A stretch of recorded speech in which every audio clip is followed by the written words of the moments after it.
नमस्कार। ज्योतिष के इस कार्यक्रम में आपका स्वागत है। आज हम जिस विषय पर चर्चा करने जा रहे हैं वो है चंद्रकृत अधियोग। जन्म कुंडली में किस प्रकार से बनते हैं, इनकी क्या विशेषताएं होती है, जातक या व्यक्ति को क्या लाभ होते हैं। यदि किसी व्यक्ति या जातक की जन्म कुंडली में ये योग बनते हैं तो सर्वप्रथम ये जान लें कि ये योग बनते कैसे हैं। तो यदि चंद्रमा से कोई भी शुभ ग्रह छठे, सातवें, आठवें भाव में हो या चंद्रमा से छठे में भी हो, सातवें में भी हो और आठवें में भी हो, तो ये योग बनते हैं।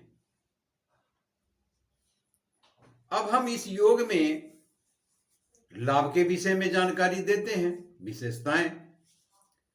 यदि किसी भी जातक या व्यक्ति की जन्म कुंडली में ये योग बनते हैं तो यदि एक योग बनते हैं तो सेनापति की तरह, या दो योग बनते हैं तो मंत्री की तरह, और तीसरा योग बनते हैं, तीनों योग बनते हैं तो राजा की तरह, इनके जीवन में सुख, संपत्ति, संपन्नता, वैभवता आती है। तो ये इस प्रकार से तुलना करते हैं, एक तरह से सेनापति की तरह, मंत्री की तरह या राजा की तरह।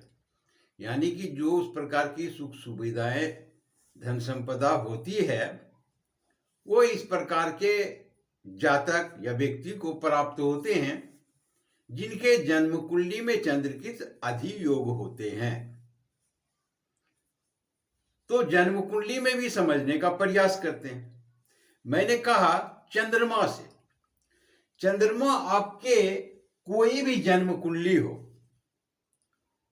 मेष से लेकर के मीन तक, और कोई भी भाव हो, चंद्रमा जहां पर भी बैठे हों, तो मान लिया जाए दसम भाव में है तो दसम भाव से हम आगे की गिनती करेंगे।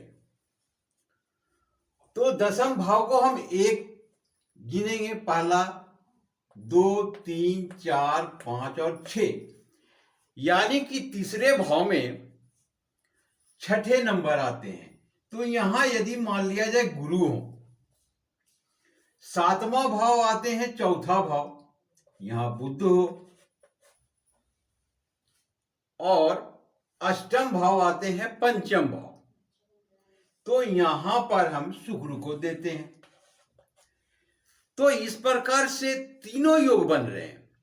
यहां यदि इस कुंडली को देखें तो चंद्रमा से छठे भाव में, सप्तम भाव में और अष्टम भाव में, तीनों में योग बन रहे हैं, तो ये श्रेष्ठ योग कहे जाएंगे।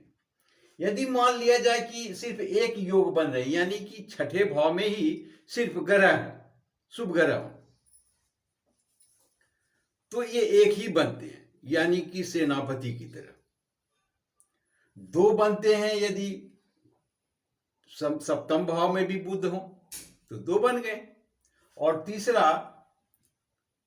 यदि शुक्र भी यहां स्थित हो तो बन गए।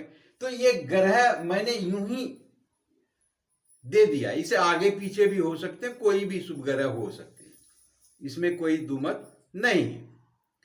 तो यदि ये स्थितियां किसी भी व्यक्ति या जातक की जन्म कुंडली में बनते हैं तो चंद्रकृत अधियोग बनते हैं और उससे संबंधित उनको लाभ मिलेंगे। तो आशा करता हूं कि आपने पूरा वीडियो अवश्य देखे होंगे। आपने पूरा वीडियो देखा, इसके लिए बहुत बहुत शुक्रिया, धन्यवाद।